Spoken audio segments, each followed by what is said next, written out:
afternoon. Today is September 30th, 1984, and we are here at the Museum of Man in Ottawa,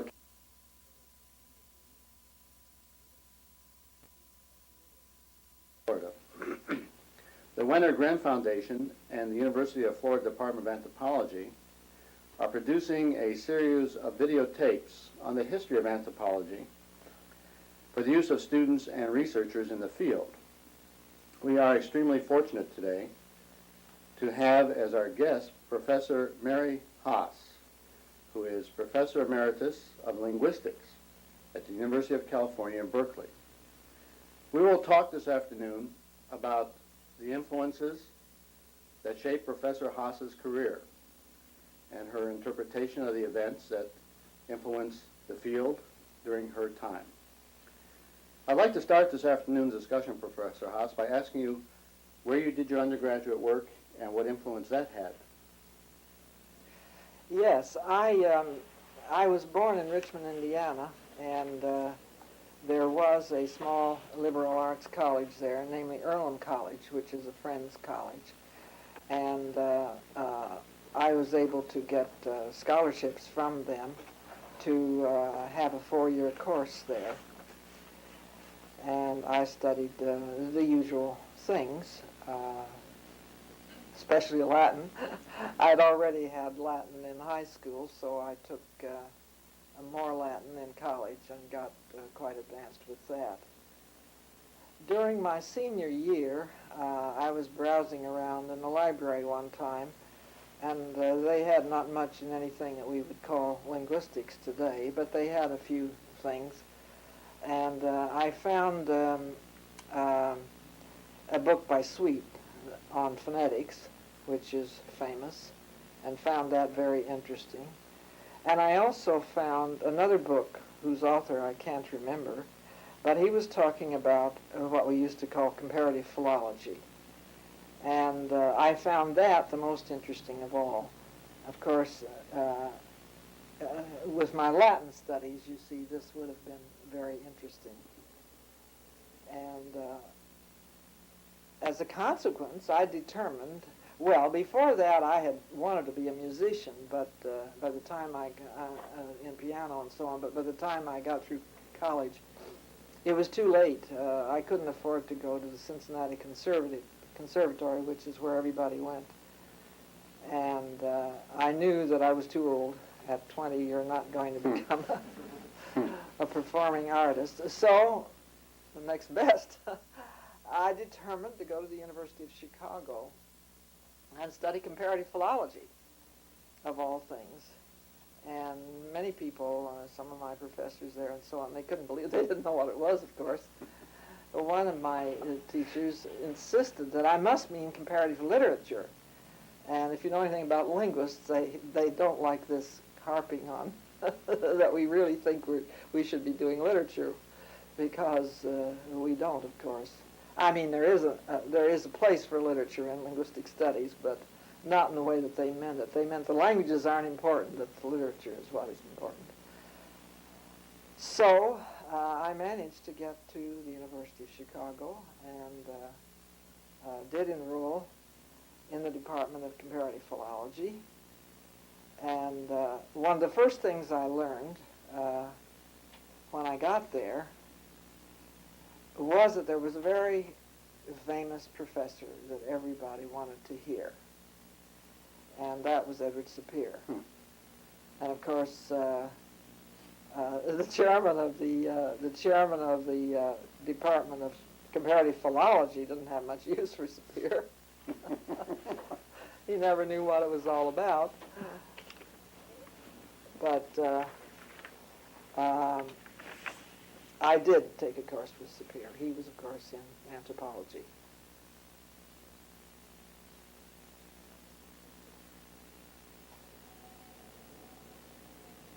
It was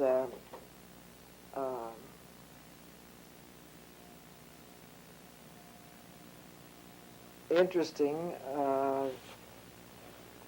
at the time. Yes, at the time then this required studying other ancient languages too. I studied Gothic and Old High German and probably some Middle High German. And also I met Leonard Bloomfield there because he was in the German department. And I took a course from him, but it was in one of the Germanic languages, probably Middle High German or something of that sort. And he gave the course in German. He didn't talk about linguistics at all. So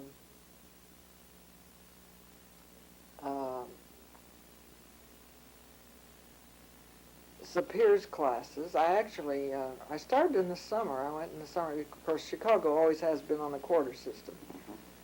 And I started in the summer, and Sapir gave this course. Actually, it was the course on his book language. He just followed through the chapters. What year are we talking about now? Ah, yes. This was 1930. 1930. The You summer of started in 1930. Chicago. I started in Chicago, that's right. And I stayed for another 3 quarters. And I think I had a course from Sapir every time. And then during the course of that time, Sapir's students, he and Boas, remember that 30 was right after the crash. Right. And Boas was always trying to get people together to go on field trips with his committee. And the committee to choose the people to go was Boas, Sapir, and Bloomfield. Though I think it was Boas. More than others. The others were just supposed to suggest names, but really, if they had any, that it was really Boas. And this then led to doing some field work. Actually, in the first field trip, I went with Swadesh. He did the Nitnet language, and I had a small grant to do something on Nitnet music. And, well, that material now is at the Indiana Archives. The music, why were you selected? Because of your interest in you knew about music. Yes, I knew about music. Yes. As a matter of fact, that's the way I earned my living, believe it or not, at the University of Chicago. I played the piano for some dancing classes. I could sight read, and that I made enough to live on, which is pretty good for 1930. At that time, there wasn't any chauvinism involved. That Swadesh did the linguistics and you did the music. Oh no, I didn't know. I hadn't had the training. I hadn't had phonetics or anything at that time. And no, remember Boas was always sending women out to the field. Was Swadesh a fellow student then with you? Sapir's at that time? Yes, he was at Chicago. He was living in Chicago at the time. Would you say that was yours the first study in ethnomusicology? Or Oh, no. As a matter of fact, George Herzog was there at the time, and George had studied with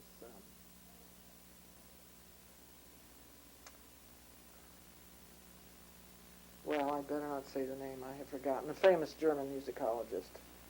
And so he was doing that, and he was trying to get things started. George had already written things like the article he did on human music many years ago, which was one of the early things for American Indian musicology, I mean. And so that was the reason why I did that. But it gave me a chance then. It was really fascinating because the Indians were fascinating. Yes, this was Vancouver Island, I should say, too. And Vancouver Island, well, the West Coast is still not particularly tame, I guess, though there are roads there now. But it was very wild at the time, and very beautiful and very interesting in every way. both Swadesh's linguistic project and your musicology project are quite specific fieldwork endeavors. Did these relate to the issues? Were there important issues at the time that you were trying to? No, that's very interesting. You see, Boas, well, I think, although it was never stated in those terms, you remember the handbook of American Indian languages, the introduction that Boas wrote, which is actually an introduction to linguistics. Right. At the very end, he lists the language families and language isolates, a name we used later, of North America, north of Mexico. And he was trying to get at least one language out of each one of those. That was his aim, I'm sure. I don't know that he ever said so. Well, he had some very strange ideas in that regard, too, or it seems strange to me. And he had difficulties with his goal because of his material. I mean, the material he had to work with. I think Sapir was probably the first real linguist he ever had among his students, you see. But nevertheless, he sent every student he ever had at Columbia out in the field to do a language. And considering the usual difficulty of American Indian languages, this was impossible, and most of them hated it. Even those that were like Melville Jacobs, who were quite good at it, really didn't want to do it. They wanted to get on with some other projects they had in mind. But Boas's aim was to get something of all the languages. In a way, it's interesting because that goes back to Jefferson, Thomas Jefferson, who collected some of the earliest American Indian vocabularies. And he once said something to the effect that if we had vocabularies of all these languages, we would be able to find out where the Indians came from or something like that. And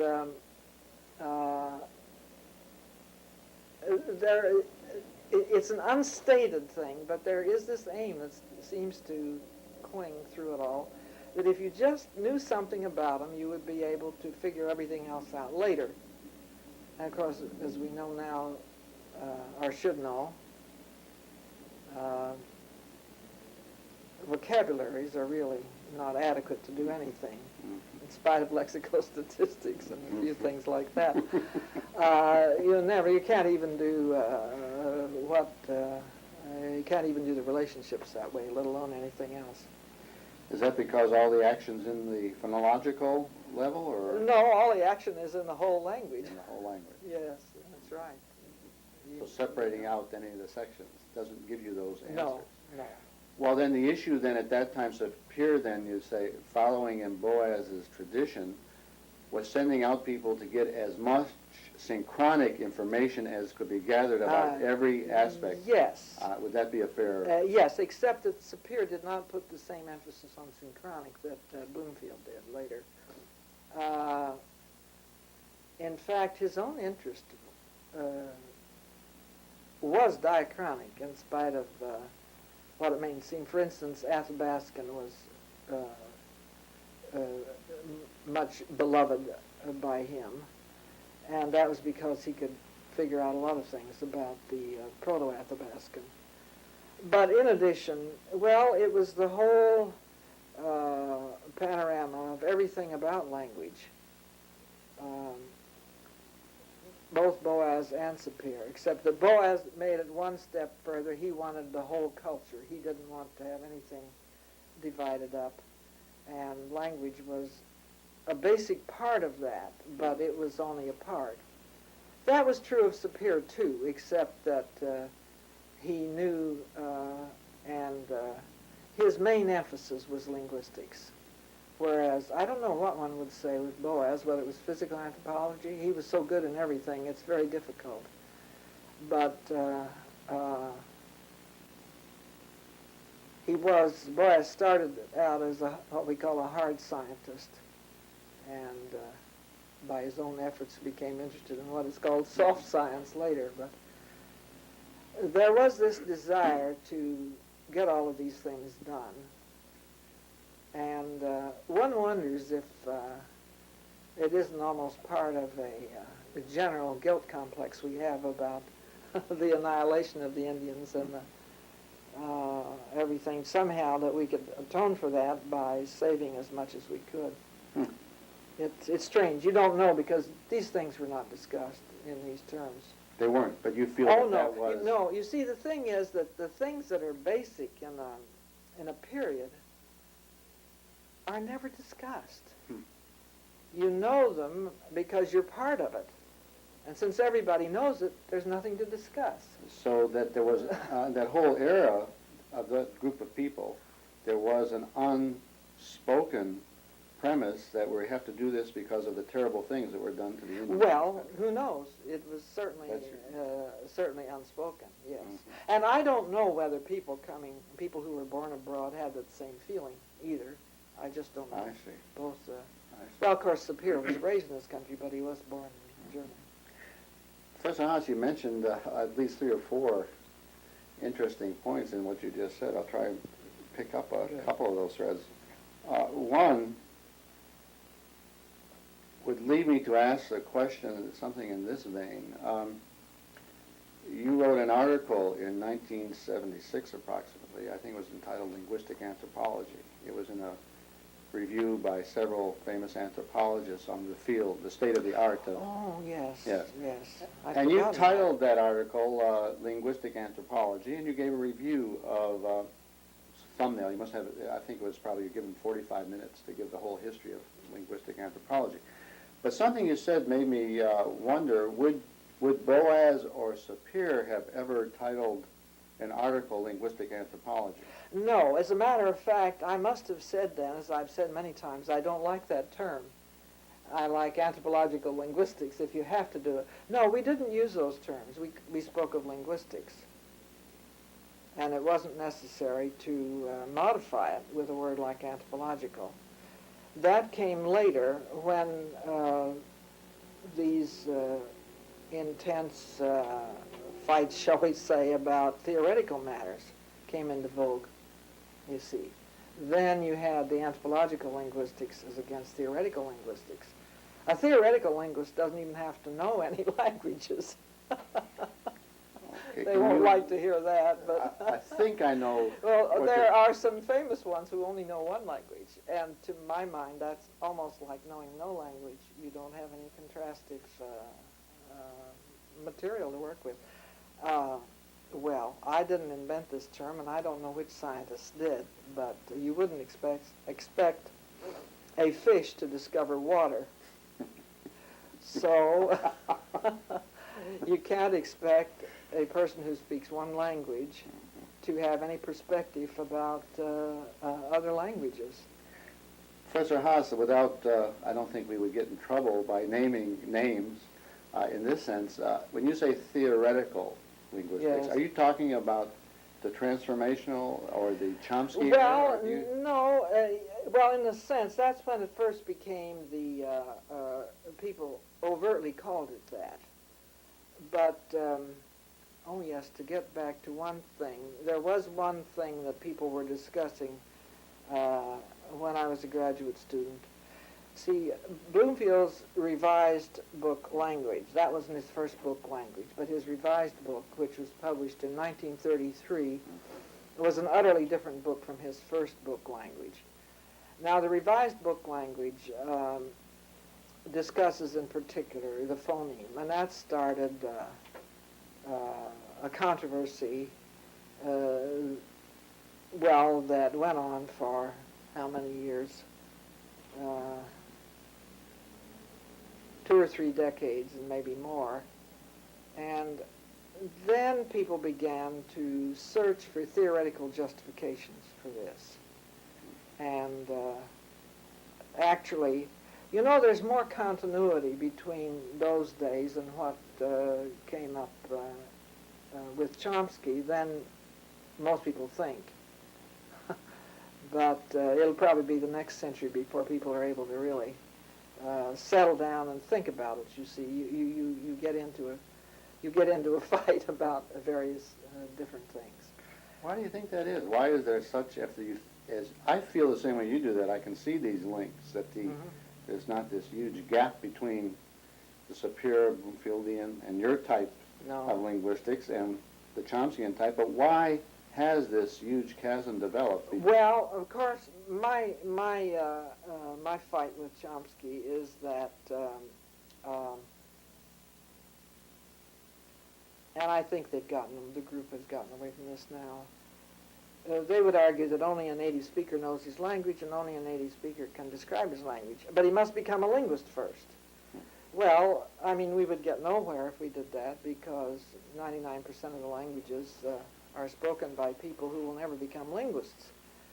And they also talk a lot about universal languages, and in my more cynical moments, I've been known to say, well, if they keep this up, there'll be one universal language, and that'll be English, and we won't have to learn about anything else. And they keep describing that. But I became imbued with the idea that we must learn about languages as well as language. And really we need as much information as we can get about languages. That's why I called my little booklet The Prehistory of Languages, not The Prehistory of Language. Right. And I had a lot of people don't get the difference there, but there is a difference. You, when you go to linguistics meetings and talk to the young linguists, regardless of this problem of theoretical and the other aspects, when I talk to people or read the articles at that time, I get a feeling of camaraderie, at least academic camaraderie, of people. I get the feeling that Sapir was a sort of commander-in-chief and had these various ideas about psychology and about languages and different things, and he would send you to do one thing and Swadesh to do another thing and Kroeber to do another thing. No, I don't think so. Not as far as the field work was concerned. The field work was on various separate languages. In fact, he wanted the Nittinet done because he had spent many years while he was at the Museum of Canada here on Nootka. And as a matter of fact, Boas was not keen about this, because Boas's idea was that if you had one language out of a family, that was pretty nearly going to have to do. That's how we almost lost a lot of things. Boas had another strange habit, and that was, you might say, giving in perpetuity a language to a certain person. And there was a reason. He felt that there weren't enough people capable of doing this to have more than one person work on the same language. And of course, this is ridiculous. We have to have many people working on things. But there was not in my time as a graduate student there. Sapir had all of these various diverse interests, yes, but he didn't guide anybody that they must do it in a certain way. At least I can't think of any example. Well, that would lead then to me asking you, perhaps we could talk about your own fieldwork experiences.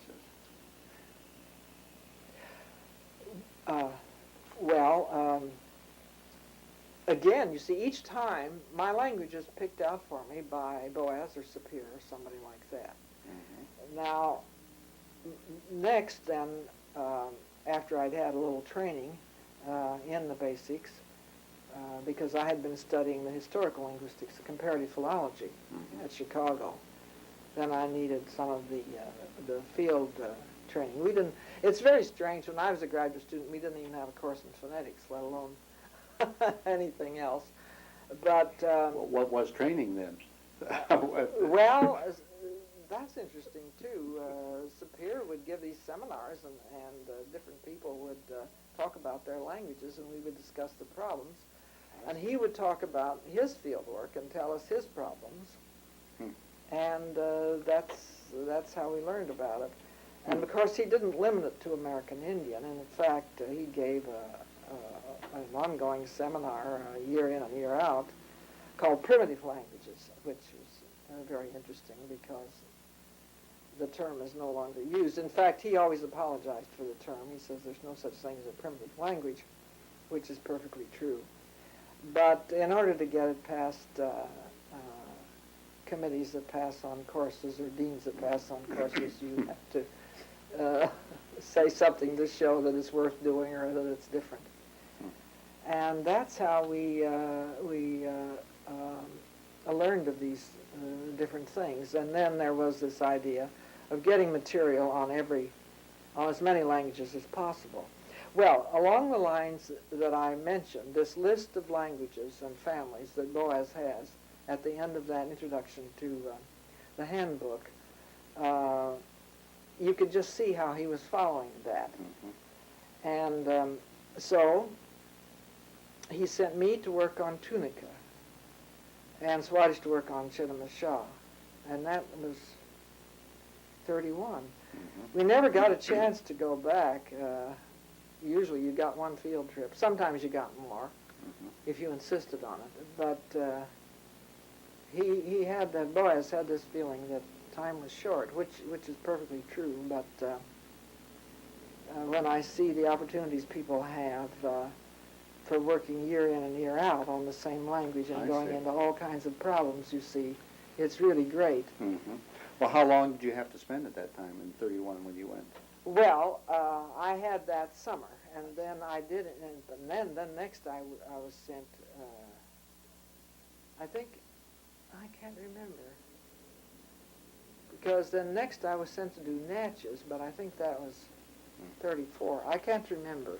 But I insisted on having more time, even though there wasn't much. And while I was working on Natchez, of course, the Tunica was in Louisiana, and there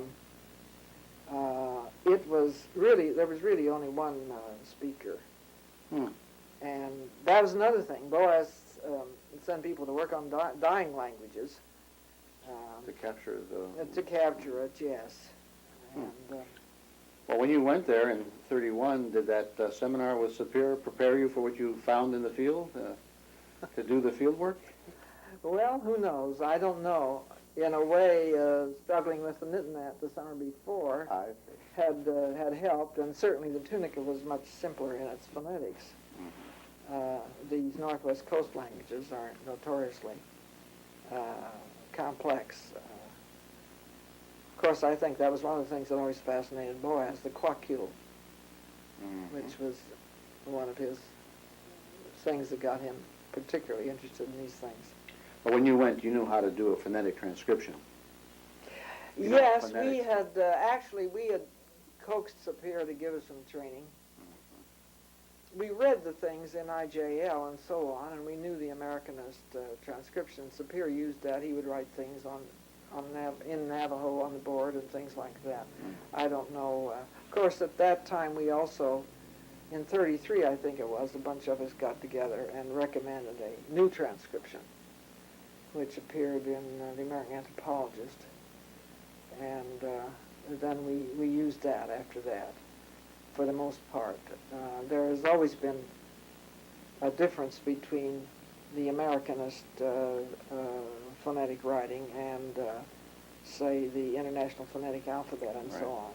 Can you speak to that a little bit, or what is the difference? Is it just national pride? Or are there actual functional differences? There are a lot of things. Actually, I think the needs were quite different. The Americanist tradition grew up out of the need to write down languages that had no writing systems, whereas the Europeans were trying to refine a way to write literary languages phonetically, which is quite a different. They had a tradition of writing, and so then they did that, and they just developed two quite different systems. And one of the things we disagreed with them about was that they insisted on a single.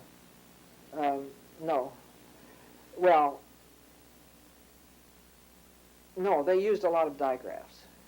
And at one time we tried to get away from that. Mm-hmm.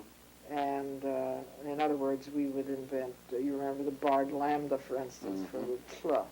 Mm-hmm. That has its problems too, though, because there are times when what is phonetically a tla is not a unit phoneme, and yet people got confused on that.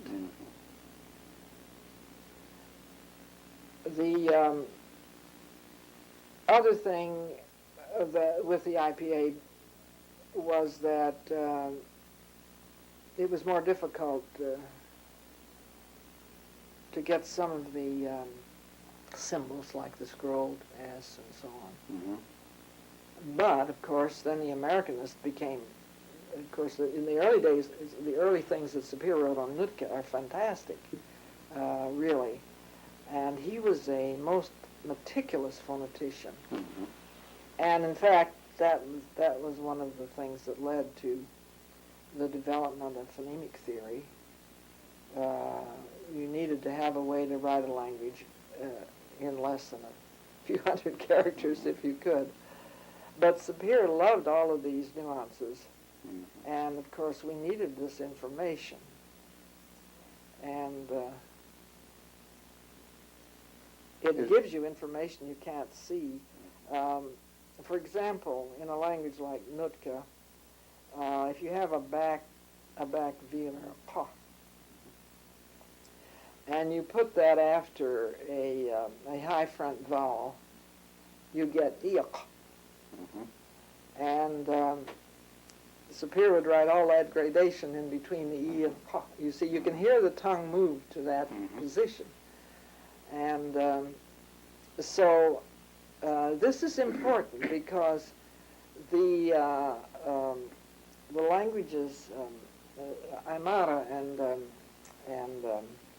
Quechua also have pa. But it isn't quite as far back, and you don't hear as much of that change. In fact, what they do, and how ancient this is, I'm sure I don't know, what they do is lower the vowel. They have a instead of e. But the Nootkans will say e, and they'll keep the e and then slide into the q. And so this very meticulous writing that Sapir did showed that you were really sliding into it.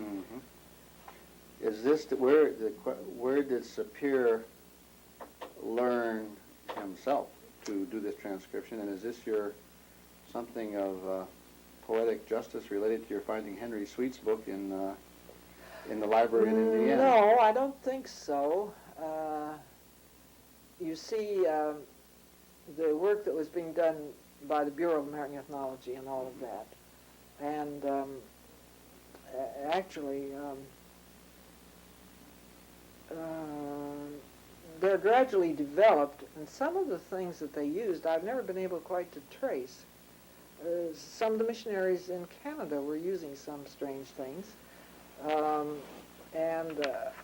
instance, at one period we used a C, the letter C. It's always been an orphan because you don't need it in writing English. You can use S or K always, except when you may need it, ch or something. But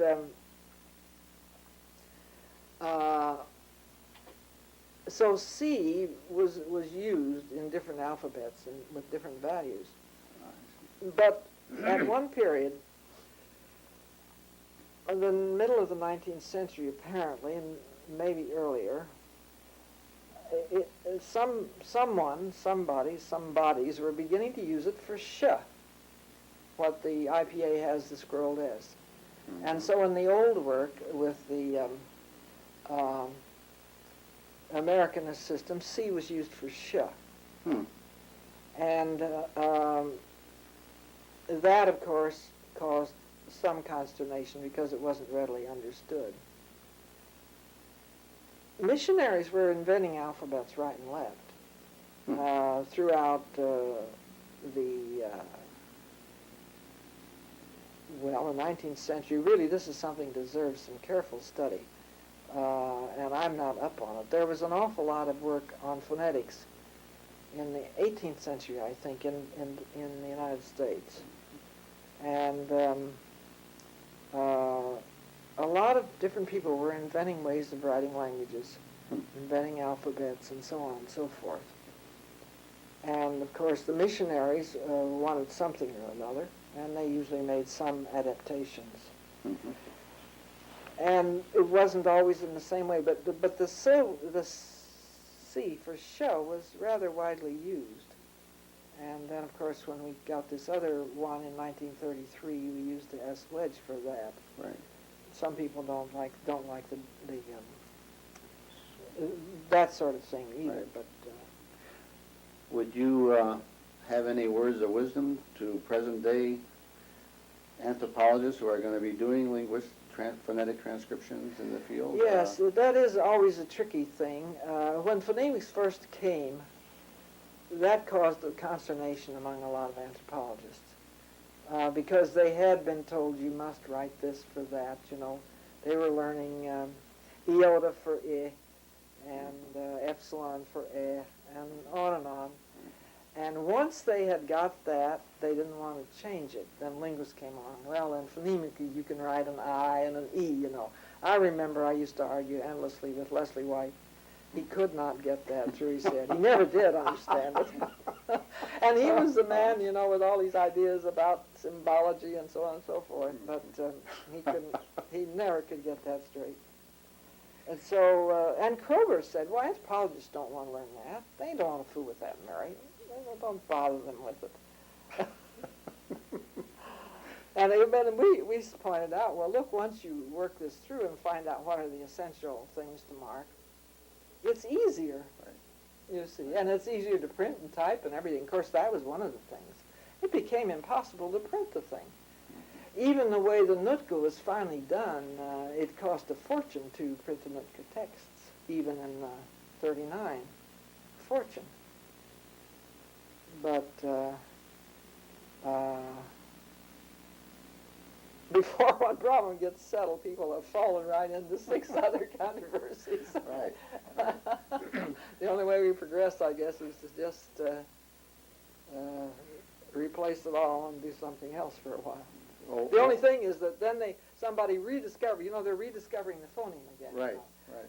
And then they go through a lot of the same ground, and it is too bad. But some old arguments don't pass on until the protagonists pass on, and then nobody cares about it. That's right. Mm-hmm. Yeah.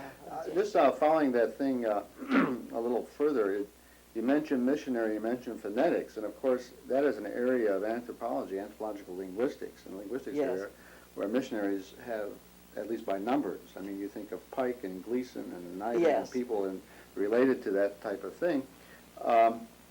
Pike did work in the area of phonetics and tried to write, and not tried, he did write a book on phonetics. Is that in the tradition that Sapir and you and the various people were trying to do? Would you say when he tried to formalize phonetics in his book of the same name, as a matter of fact? Yeah, I know. I really don't. I can't say. I didn't ever look at it from. I suppose it is, but what I was talking about was, you see, the missionaries.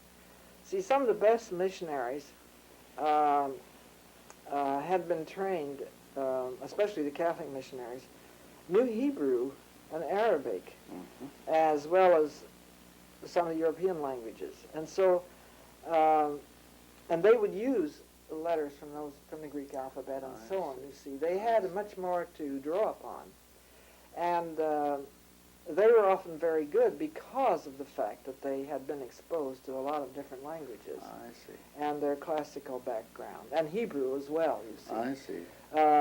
See, they could handle these languages with the back veilers because of their knowledge of the Hebrew. I see. And even having the idea that there is another alphabet system Yes, opens that's somebody's right. mind That's to right. different ways of transcribing. I see. Yeah, I see. yeah. Alan, maybe we could take a few-minute break at this time.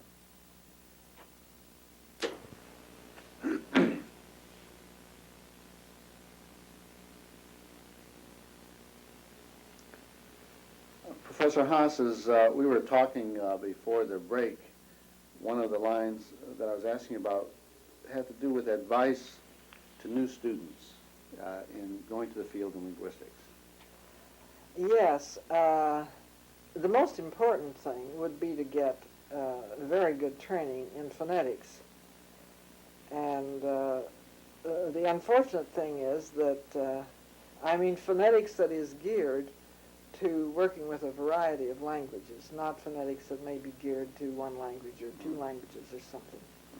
Or even the teaching of English to foreigners or something like that. You need to have a wide experience with actual languages. The teaching of phonetics has always been difficult. The handbooks in general usually give you a smattering of things about dozens of languages instead of anything consistent.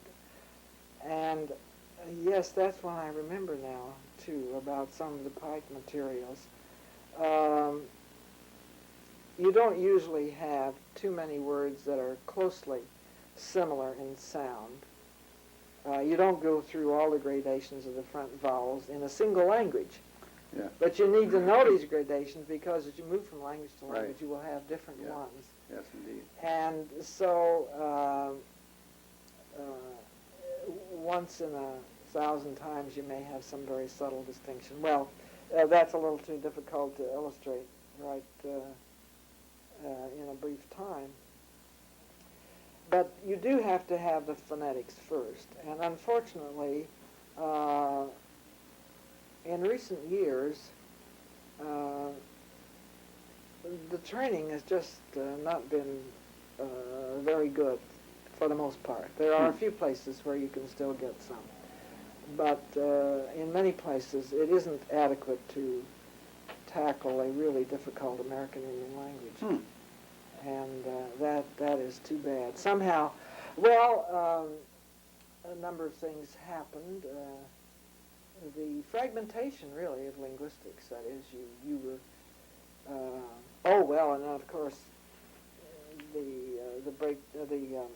it was phonology and syntax, and morphology was left out. Well, they've learned that that's not going to work either, because in many languages, Athabascan, Algonquin, and so on, have a very complex morphology, and you lose a tremendous amount if you don't. It's related to syntax, and you need to see the relations, but to fail to get morphology as morphology is a sad mistake. Well, it happens that way in every discipline. Linguistics did hit the doldrums in, the late 40s, especially the early 50s. I've talked to people who did their graduate work at that time. Carl Zimmer, I think, is one. I think that's about the right time. It was just too boring for words. They didn't like, they were getting tired of lexical statistics, which for a long time was the only new thing they'd had around. And yet nobody could get too enthusiastic about it. And everybody was tired of fighting over phonemic theory, which they did for a long time. It really did get in the doldrums. And so when any discipline gets in such a state, something is going to happen. And usually it is a complete break. And the sad thing about complete breaks is that then you lose the knowledge that was gained before and often forget it, because a student generation is 4 or 5 years, you know. Right. Sometimes it's only 1 year. During the 60s, each succeeding year they were going to throw out one more thing, you know. Of course, we had some of the worst of the 60s at Berkeley, but even the linguistic students, first the faculty was to blame for everything that was wrong. Then finally it reached the point where the undergraduates were blaming the graduate students. They wouldn't speak to one another. And every year they wanted to change the curriculum. And we had what I considered a very good curriculum. it was based on the one we had at Yale in linguistics. We had to know Sanskrit and comparative Latin and Greek and Indo-European, and of course if we were interested in American Indian, we did that. And we had to pass a reading examination in French, German, and Latin, and there were just a lot of things we were supposed to do. And so with our program at California, at Berkeley, we had much the same. Well, as you can imagine, the students soon began to rebel about Sanskrit. And it really is too bad. Sanskrit can teach you a lot, and it's difficult, but it is a good discipline. Well, after things went on like this at Berkeley for a while, and the students were bent on throwing a bunch of things out, some students came back. Well, we don't have enough of this or that. We want to learn something more solid. And I said, well, we had it at one time, and the students didn't want it. I don't believe it. I don't believe it. The faculty did that. Nobody could ever believe that students would do that. But they do begin to see the lack of certain things. And today, it did become, it is strange. I don't know whether it was for the better or not, and I don't know exactly how it is in all the universities at the moment. But at Berkeley, we give a field methods course regularly, and I think everybody is supposed to take that. But I'm not sure that everybody benefits too much from that. I think you need to have a real desire to go out and do field work in order to, because otherwise,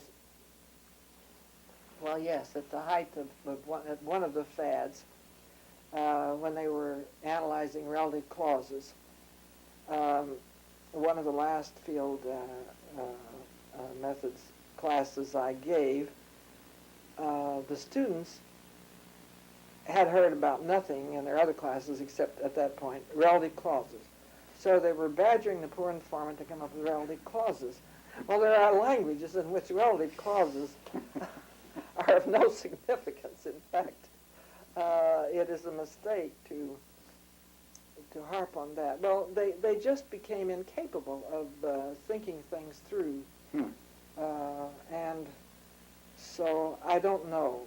Theoretically, I suppose the field methods course could be one where you would overcome the deficiencies and begin to get them to see these things. But of course, not every language is good for a class. I remember I was trying to do Navajo at that time, and Navajo is not a good field methods language. It's far too difficult. You can't gain enough information in 1 year or two to cope with the problems. You need to take a language that has nice difficulties. Actually, Amara is a nice one for that. And another one I always like, strangely enough, when I started teaching linguistics at Berkeley, I was in the Oriental Languages department, so I had to use Oriental languages. And I used Burmese. Burmese is a lovely language for phonology and for morphonemics and so on and so forth. And presented some fine problems. And then at that time there were always excellent speakers who always understood, interestingly enough, although they wrote, of course, in their Devanagari. They understood perfectly well what I was getting at, and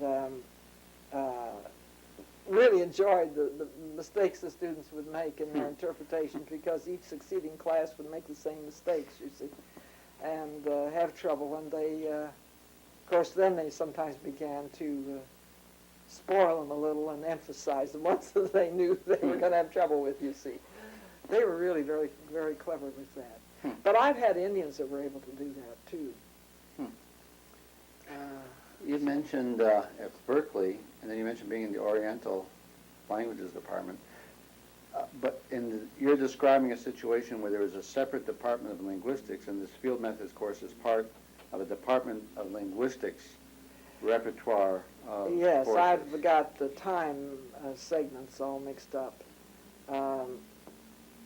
I went to Berkeley as part of the Army Specialized Training Program, to teach Thai for 12 months, one of the intensive language courses about which you've probably heard. Now, well, I would like to hear more about, when are we talking about? This was 1943. So it was during World War II. That's right. And you were training servicemen, GIs. That's right. Okay. The Army selected a group of men to study these languages and sent them, and then they selected certain universities to give these courses. Mm-hmm. And Berkeley was one of those? Berkeley had Thai and Annamese, as they called it then, Vietnamese. Mm-hmm. And the cultural material, culture and historical material that went with it. And Chinese. The Japanese, of course, was put elsewhere because California had taken the Japanese away, sent them away. But I was in this special program. Kroeber was the head of it, but Kroeber then had a heart attack and couldn't carry on with it. But when my 12 months was up, there wasn't anything else there. I went on finishing the book that, or the 2 books that I wrote on teaching, that is the spoken language series. The book 1 of spoken Thai and book 2 of spoken Thai. Mm-hmm. And then, at that time, see, there was no linguistics department at Berkeley at that time. And they didn't want linguistics in anthropology, so the Oriental Languages department took me on. And this was very interesting. This was a man who was a Chinese scholar, Peter Bootberg, a very excellent Chinese scholar. Well, a white Russian, but he had studied. He was very good in Chinese, and he was devoted to the mastery of Chinese. I mean, that was what he was devoted to. And for him to take me on to teach modern Oriental languages, which is what I did, was really very fine. He was ahead of his time in the way he treated women scholars. A scholar is a scholar is a scholar in his book. He has never been, he's not well known. In fact, I know some linguists that didn't really like him.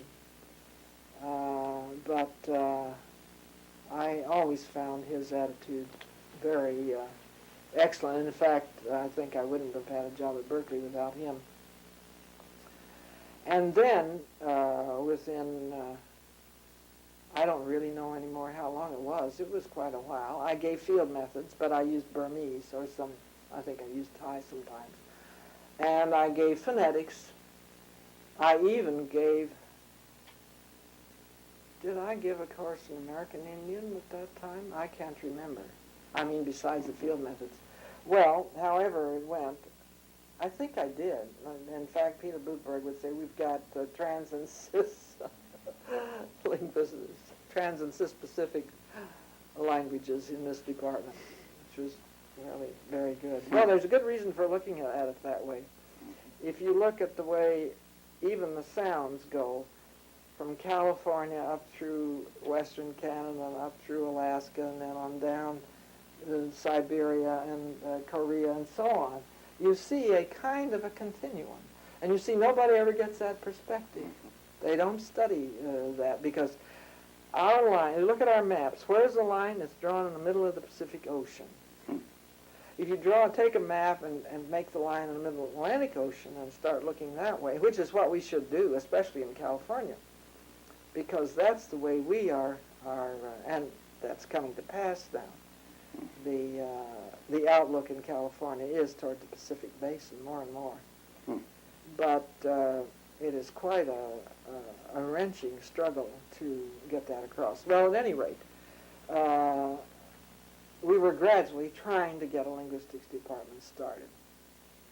And we eventually did. I don't remember the exact year now. We're talking soon after World War II. Yes, it was in the early 50s. It may have been 52, 53, thereabouts. And one of the things, now this is another place where Sapir comes in, because Mary Emanuel had studied some with Sapir too. And Sapir was interested in seeing that Mary Emanuel went to do field work in India, because there's field work to be done everywhere, you see, and Sapir was extremely interested in seeing that done too. And actually Dave Mandelbaum was part of that idea too, Dave doing the cultural anthropology and Emanuel doing the linguistics. But eventually we did get a department, but it was definitely on a shoestring. I was 2/3 of the department, and I was still 1/3 in Oriental languages, and Mary Emanuel was 1/3, and Douglas Cretion was 1/3. And but we did. Mary wanted to see. Mary really got the Survey of California Indian Languages set up. Got money especially from the president, which is the president of the university, which was the way you could do things in those days. I guess you still can to a certain extent, but I think it's a little easier. It was a little easier then. And that was to be the research focus of the department.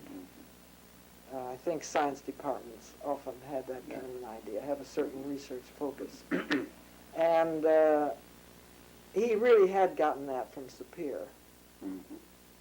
And because he himself, he may have, I think, he may have worked some with an American Indian in some connection, maybe at one of the linguistic institutes or something like that. But that was not his interest. So that what he knew about it and what he was interested in about it was what he had learned from Sapir. And that's another thing. That gets back to this other thing that the students that were studying under Sapir at Yale, Murray already had his PhD in Sanskrit and I don't remember what else. Classical languages, probably. I've forgotten. And maybe linguistics, too, at that time, because Yale had one of the first linguistics departments, but it only got a paper department in recent years. By that, I mean it was a non-budgetary department in those days. But we had a very excellent department. I am skipping around a lot. Is that what we call an interdepartmental program at Yale? Yes, it really was that, but they called it linguistics, and they had a chairman. Now, the reason why,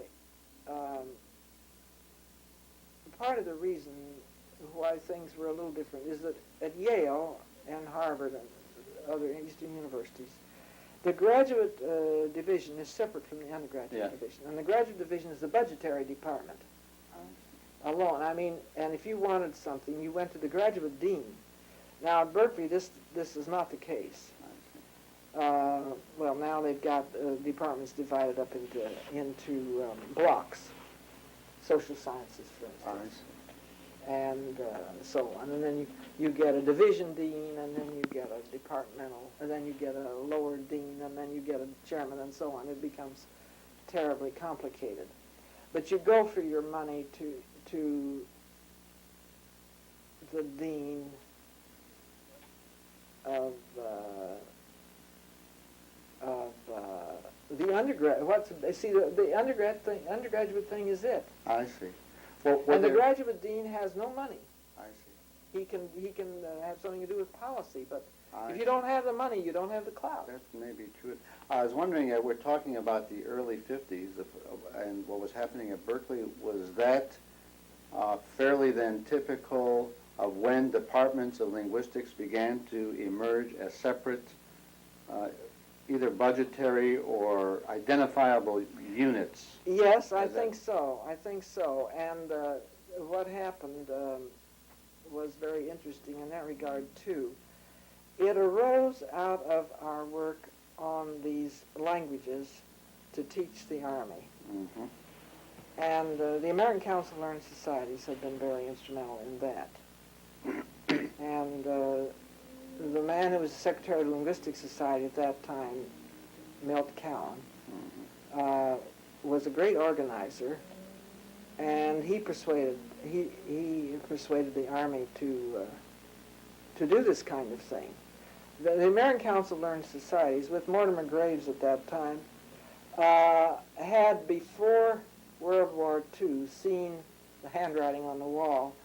They said there is no place in the United States where you can learn any of these Eastern languages besides Chinese and Japanese.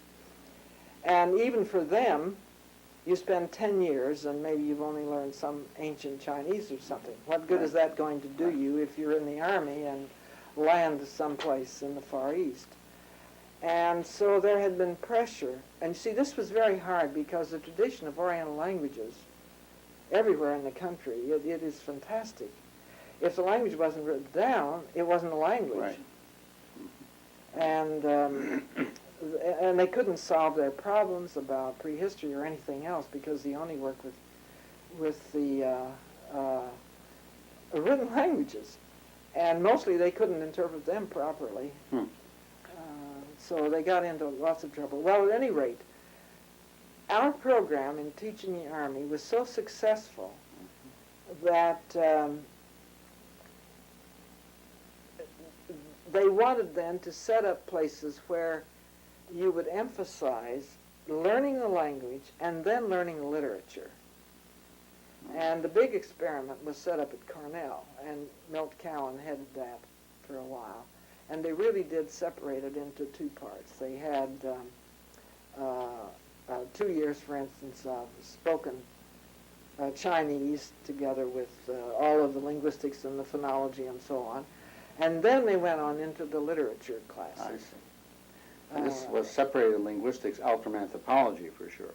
Well, yes, of course, that's true, which wasn't quite what we did in our ASDP programs. In the ASD programs, they had the regular lectures on the anthropology, too. Now we're talking about Monterey when you say SDP. Is that No, not at all. The Army Specialized Training Program was a special thing that they set up during the war. The Monterey, it's the Army, isn't it? Because there's the Army, the Navy, and the Air Force. They all have their schools. These were regular schools under the Defense Department. Maybe it was something else. Conducted at universities. And No. Monterey Language School is not at a university. That's what I mean. It is separate, but your programs Yes, were... that's right. Conducted at universities. And they relied upon the resources of the university. I see. They used the regular faculty. But you would you, if you were going to pinpoint anything in time, that you would say that that was the beginning of the separation out and the creation of departments of linguistics? Well, of course, Berkeley itself had a Department of Linguistics long ago. Before, in the previous era? Yeah, in the Kroeber era, but it was, it just didn't take hold. And of course, Yale had one. I don't remember now when they started. In a way, I think it was about the time, you might say, that the Linguistics Society was set up, 1925. There was some... yes, it was very interesting because before we had the Linguistics Society, where do you suppose you published things about American Indian languages? Well, one place, of course, the Bureau of American Ethnology with all the texts and the grammars that they published. But believe it or not, the American Philological Society, of all things. And, in the middle of the 19th century, all kinds of learned societies were set up. But there never was one called linguistics at that time. And somehow it was taken in other ways. But, and then I can't remember whether... So that in a way, linguistics should have been separate from the beginning, but it wasn't. It was when linguists began working with primitive peoples, if I might use the term, you see. Then the anthropologists said, well, that's our domain, and so we will take this in too, you see. I see. And it was really Boas that put all of this together. And you should remember, he took everything. That is, he took archaeology, physical anthropology, and ethnology, and linguistics. Quite rightly, they are related, but it's who are you going to find how can you train people in for such diverse disciplines and have them be able to contribute anything? You know, if nothing else, they all broke down on the physical anthropology and the statistics, you know. Statistics they couldn't stand, and Boas was an excellent statistician. He was ahead of his time on that sort of thing. Mm-hmm. Well, how do you feel about today? Do you feel that to do what, as you view what linguistics should be, that linguistics should be separated out from anthropology as a separate department? Well, I think so. The difficulty today is that, and I hate to say, I don't really see where anthropology is going today, so I can't say. It seems that it is also very much fragmented. I see. And one of the cutting edges, as they say, is actually the prehistory stuff, the finding of the ancient man and so on and so forth. Yeah. Trying to decide whether it was 2 million years ago or 4 million years ago, and when man may have spoken or may have used the first tools and all of that. See. And you see, you have to remember that in the late, believe it or not, Gallatin believed in the Mosaic chronology. Gallatin is the one that set up one of the first of our classifications of American Indian languages. Mm-hmm. He believed in the Mosaic chronology, which gave you 4,000 years since God created the world. Right, right. And you know, you can't talk about that now. That's something you better not talk about whatever you want. anywhere. No, you can talk about anything you want. Oh, I know I can, but I mean, you can't Oh, go in the out on general the public. street Yes, now and, right, say that. We're going to be told by the politicians next that the Mosaic chronology is the correct one. Yes. Right, yes. Any Yes. day now. Right. Well, I'd like to get back to that point. That's very interesting. We can talk about it. But you mentioned one thing when you said that you had brought the Yale way of teaching linguistics to Berkeley at that time. Yes, and because both Murray and I had been our... at Yale. That's right. Now, I'd like to ask you in a slightly different vein, in a personal way, what it was like to be a student at Yale with M&O and a student of Sapir's, and what was going on now, and especially perhaps to contrast it as you see today, student life and graduate student life. Well, actually, I didn't have any difficulties in any way. I guess I just didn't think about it. I knew that there were difficulties, but everybody, you see, that's the trouble. You see, that was the good thing. It was a depression, and nobody was going to get a job. So you didn't put your heart on it. I mean, everybody in graduate school was there because they couldn't get a job. And as a consequence, it wasn't an issue. It was just a nice, pleasant way to pass the time. And then there were little things coming from the government. There was some student thing that Roosevelt put through. I don't remember what it was called. And Sapir got some of that money and hired some research associates and things, had us copying slips or filing slips for him or doing something like that. And so that's the way people kept going. I see. Then, you see, before too long, the war came along. Yeah. I mean, it's perfectly clear to me that I would never have had a job if it hadn't been for the war. And I hate to say that because that is quite a discouraging thing. But I don't mean that in a personal way. I don't think any of us would have gotten jobs. Then,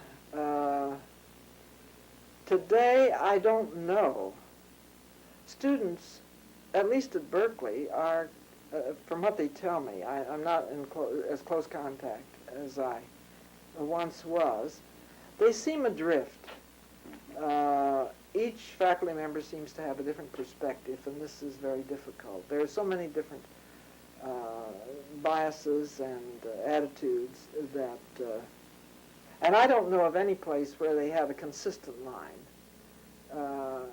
There seems to be a difficulty in figuring out just where we are going. Everybody's in the, and of course computers have sort of, you know, there was this big thing. I encouraged Sid Lamb to get started on these machine translation. He was one of our students. These machine translation things, and of course both the United States and Russia have spent millions of dollars on it, and it's never really gotten us anywhere. And yet it did lead, I guess, to certain things, certain theoretical approaches and so on.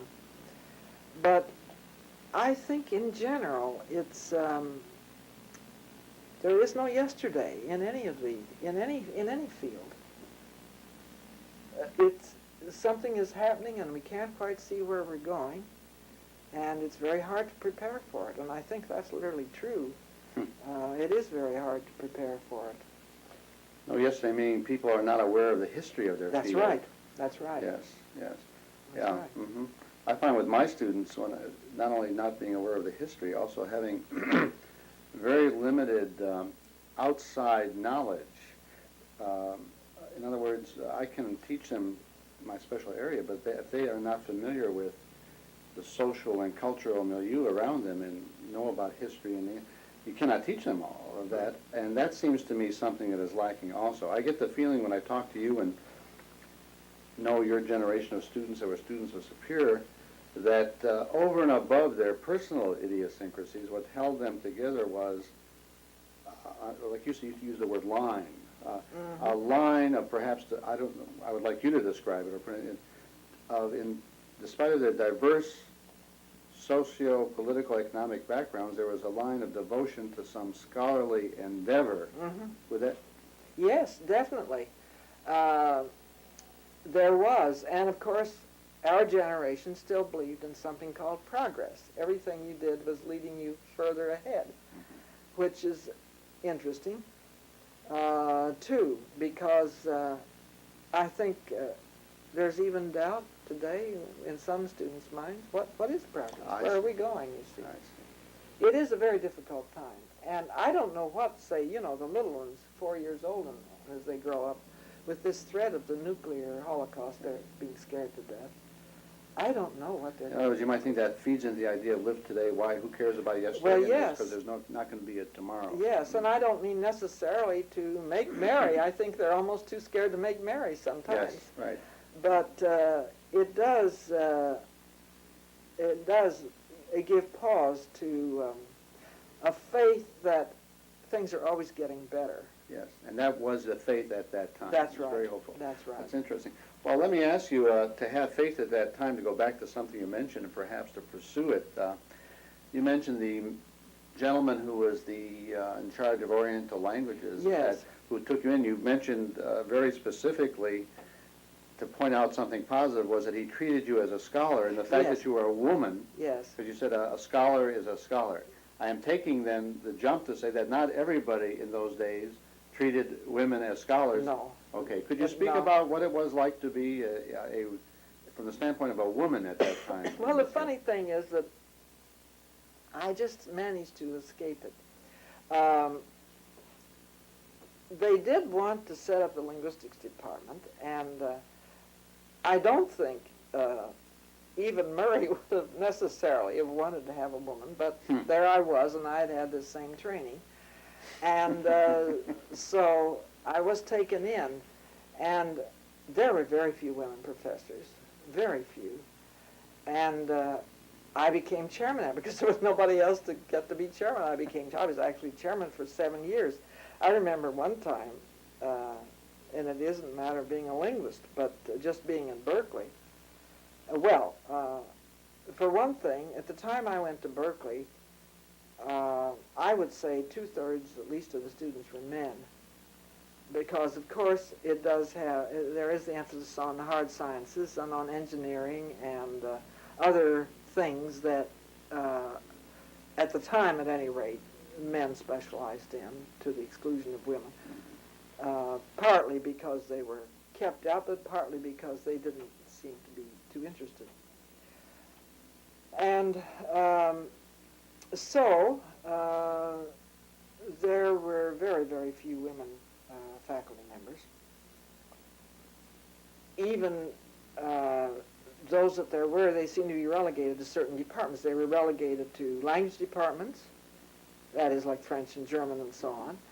And then the anthropologists put their women anthropologists into the decorative arts department. And and they had some very, Lila O'Neill was another one, a very excellent anthropologist, especially with regard to basketry and things of that sort. Of course, that's where the decorative arts came in. They felt that fitted in, yes, there. So I was able to ignore it. I had a small department, and they relied on me to do so much of it, they couldn't really.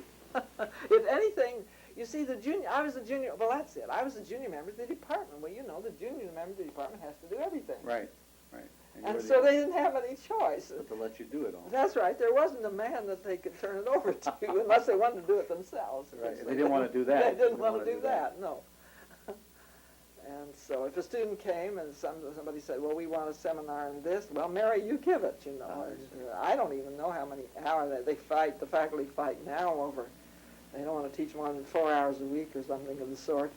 And there wasn't time to think about that because we had to be very careful that we kept some kind of decent enrollment up, you see. So we're going to continue to have a department. So you taught more than 4 hours a week? Oh, yes. I taught in 2 departments, so you can see right there. And this was at Berkeley? This was at Berkeley, yes. Because I continued to teach Thai for a long time. Because Thai had been my livelihood, and so, that's right, too. I also had the Thai Dictionary Project. And so while you were teaching, let's say yes. would you say a typical semester was teaching 3 classes or 4 classes? Well, it depends, because if you had a 2-hour seminar once a week, you might have, well, I can't say. I don't remember. I see. But it would be a lot. It was a lot of teaching and It was a student lot of contact teaching. hours. And student contact. And then in addition, you would do your research and your That's right, analysis. yes. And I had, of course, I had people working on the project. I had hired assistants with that. Because I had the university and government money for that. Mm-hmm. Do you feel today that any special thing you would like to say or advice to women scholars in general and then specifically in linguistics? Yes, I do. I think things may be a little bit better, but when they first began, when was it, in the late 60s, early 70s? I don't remember. It was a sad time, in a way, for women, and I think it still is. A lot of women do a lot of these things because they feel it's expected. They must do something to show, whether they're interested or not. And the one thing you have to have is a burning desire to do that particular kind of research. You don't do it because there are no women in that field, or because you have to do something and you don't know what else to do. You'll never get anywhere that way. But we never seem to be able to find a way to overcome the difficulties inherent in drawing new groups into a profession, whether it be minorities or women or what. You need to encourage them, and you need to give them all the proper training, but it's very hard to do it that way, and it's discouraging. It may take a generation, because there are no what they call nowadays role models. How are you going to tell the women students to study this when they don't see anybody teaching it or working in it? So what do? They appoint some minority person or a woman, simply because there isn't one, and they want to have somebody there. I know it sounds like rank heresy. You see, women of my age, I think, see it that way. Women 15 years younger do not. And because they really, well, I just don't know exactly why. But we never give it time enough, you see. They're always saying, well, the blacks haven't shown this and the blacks haven't shown that. They haven't had time. Or the blacks themselves get impatient. They say, well, we haven't got a president, or we haven't got this, you see. But you've got to have congressmen and senators. And, of course, well, they're making a big start with the blacks, of course, with the mayors and so on. And this is a wonderful thing. And yet, I don't know. I think it's part of the tradition in the United States. It's got to be done in a hurry, or it can't be done. And they may wreck it all yet. I mean, you begin to see already this, you know, I mean, another 4 years, 4 more years, I don't know what we're going to have. Well, if we get the wrong kind of, if we get the wrong kind of Supreme Court justices and we get a few more things, look at the way the Civil Rights Program is being dismantled. And I didn't think it could be done. I really didn't. We had all these laws. I just really didn't think it could be so easily dismantled. But it's, every day you pick up the newspaper, and one more thing has been dismantled. What did I see yesterday?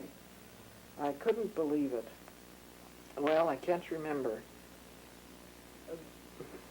But one more thing that we thought had been settled was overturned. Yes, yes. I read an article recently which said that we have had more things of deeper importance overturned than in any other country in the world. It has usually taken some sort of a coup, a military coup to overturn it. Here it was all done without any problem whatsoever. I know it. Yeah. Well, there has always been an underlying current in this country that this is the greatest country on earth. You know, we hear that all the time. Right. And that everybody else should bow down and believe that and do what we say. Right. We've been so successful, we know what to do. Well, the rest of the world is not all that anxious to do it right now. Right. And as a consequence, many, many people feel that we have not been throwing our weight around enough, not realizing that if we throw our weight around too much, we're going to be in very great trouble. Very great trouble. I'd like to just ask you one thing for my own clarification to finish what we're talking about, women scholars. Yes. Would it be fair for me to summarize and say that your feeling would be that affirmative action is what we were talking about basically, really starts with the education of women and minorities in the undergraduate and the graduate schools, Yes. and that you cannot solve the problem by appointing a person who fits a particular That's right. category, but I hate to say it because it sounds like I'm against affirmative action and ready to throw it all out. But you're in favor of affirmative action, but you want really strong affirmative action in the preparing of people to properly fill the positions, and that is real affirmative action. Right. Yes. You know, a very funny thing happened to me. I was at Ohio State in the fall of '82, and one of my former students there, a woman, is teaching there, and then there's, that's Catherine Callahan, and then there's Ilse Lahista, a famous linguist. Yes.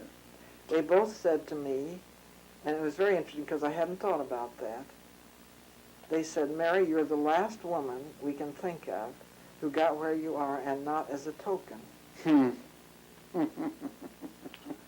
And so, they said, when we do something, we always feel that they're bending over backwards. Well, Lahista didn't get there either as a token. No, she didn't. She didn't. She really shouldn't say that, yes, you know. She but was not a token by any means. she knows better. But just the same, no. But the thing is, even if she doesn't see it that way, she thinks other people think of it that way. Yes. Oh, I see. That And their you see, perception is. That's that right. And you see. see, at the time I got in, it couldn't be said because there wasn't any movement in that direction. In fact, almost in the see, I started at the time after World War II, when the women were rushing to the suburbs and everything was being overturned quickly. And they were anxious to, and the men were saying, get back to the home. Getting back from the role they played as during the Rosalie war, the Riveter. That's right. During World War II. That's right. I see.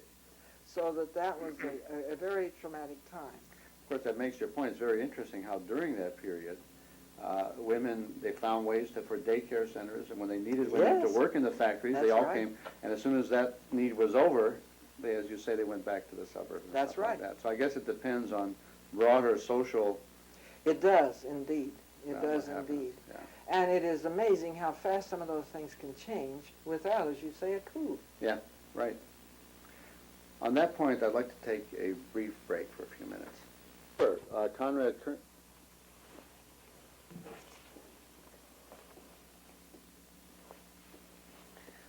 Well, Professor Haas, I'd like to continue the discussion by asking you a sort of general question as you look back over your career.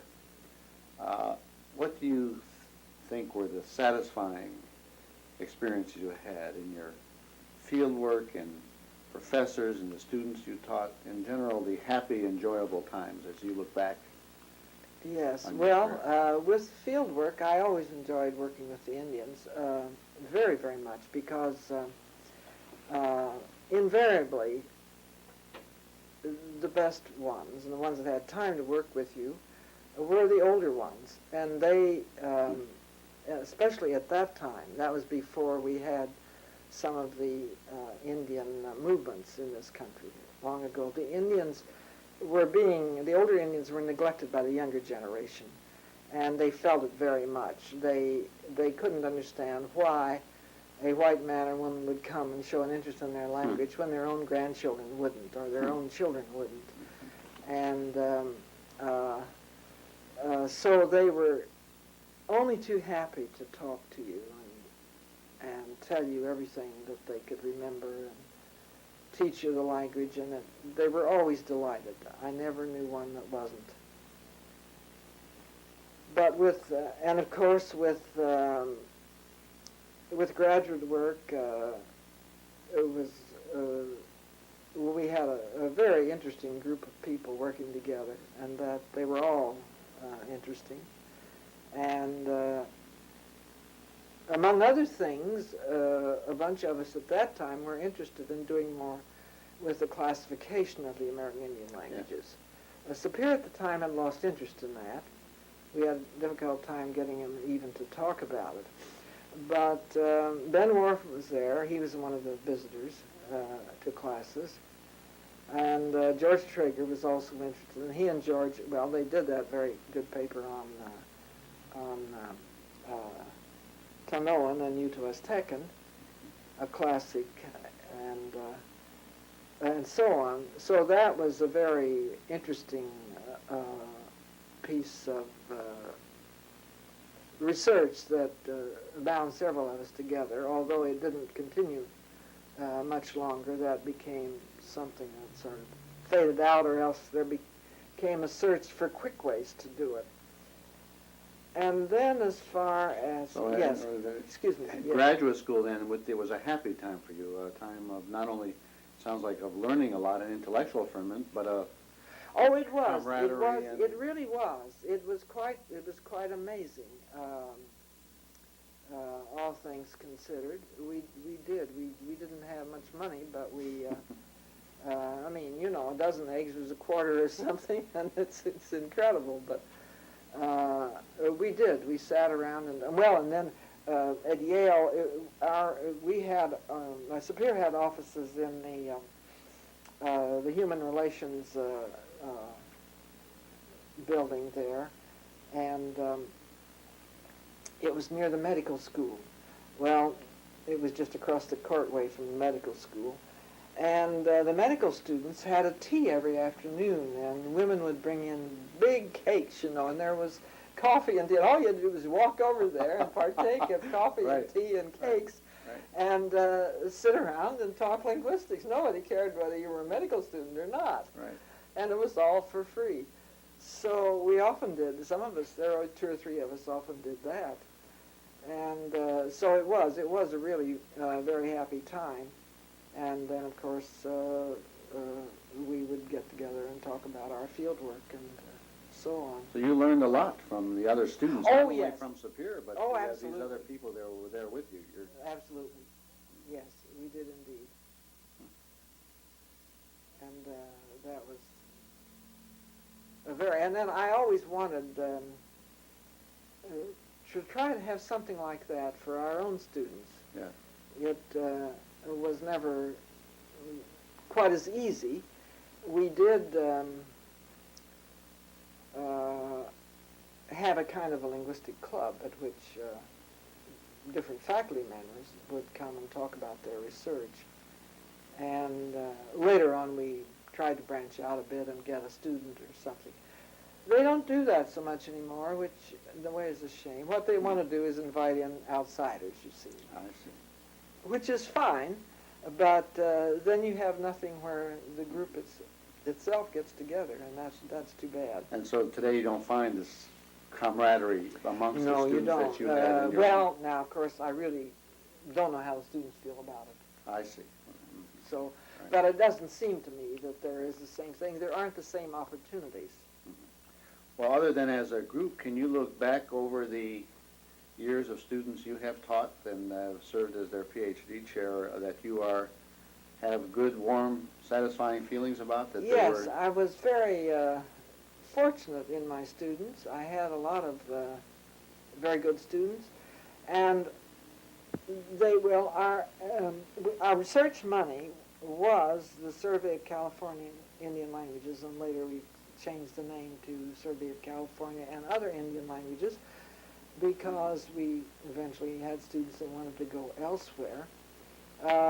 We didn't have too much money, and we stretched it pretty far. That's the reason why we didn't make it so broad to begin with. And we were following through with the Boasian principle of getting, as I always said, grammar, text, and dictionary. And to many people that seemed an impossible burden, and today it's nearly impossible to sell a student on that at all. But our idea was to get knowledge of the language as a whole. You cannot break a language up into pieces and learn just one little piece. Right. But they vied with one another for the opportunity to do field work, and they seem to enjoy it. And we have a marvelous collection. We've published a lot of things, but we haven't published even a third of what has been collected. Presumably, if they keep on the ball, there will be things continuing to come out for many years ahead.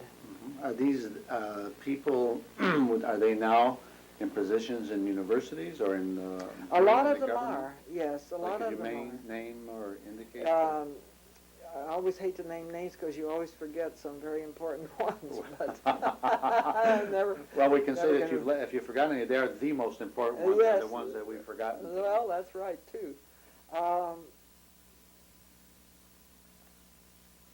Well, one of our very earliest PhDs was Bill Bright, Mhm. who is now the editor of Language and has been for a number of years.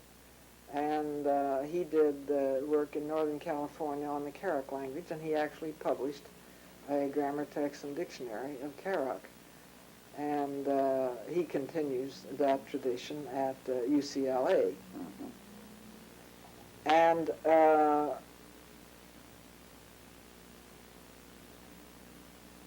there were a number of, for instance, another one was Sidney Lamb, who went off on his own way, developing what he calls stratificational linguistics. I think one of his students is with you.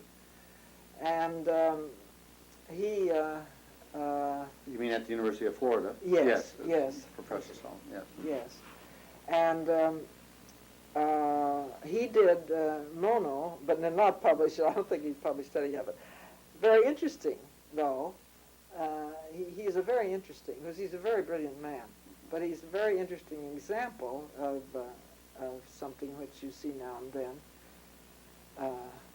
He wanted to write the perfect grammar, and to write the perfect grammar, he had to have the perfect theory.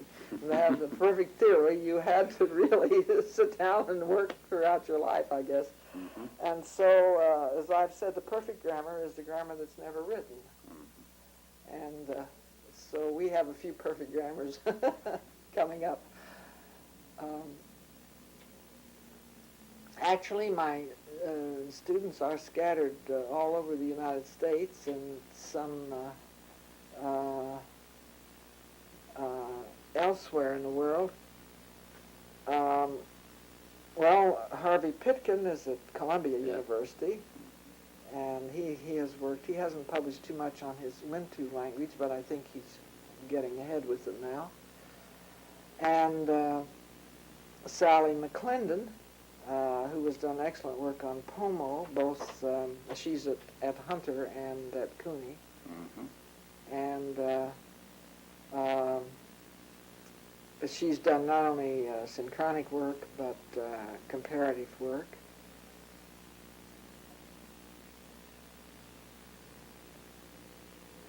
Philip Barker,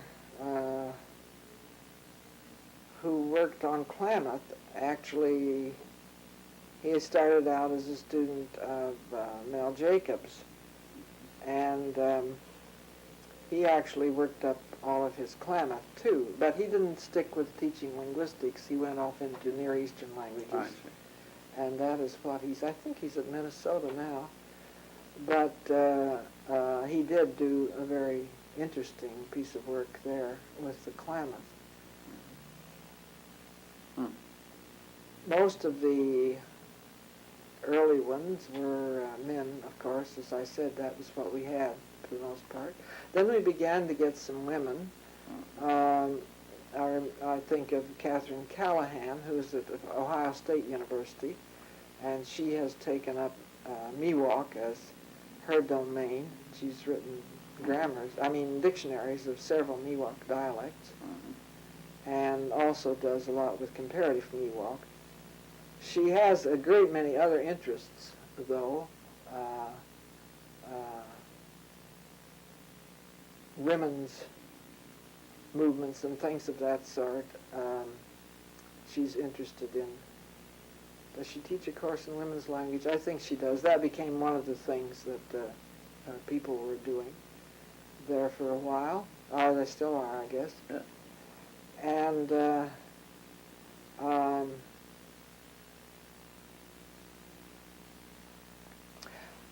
Harawaoki was a very interesting person. He's in Oriental languages, and but he wanted to do an American Indian language, and he worked on Nez Perce and published. I think he's finished a grammar text and dictionary of that too.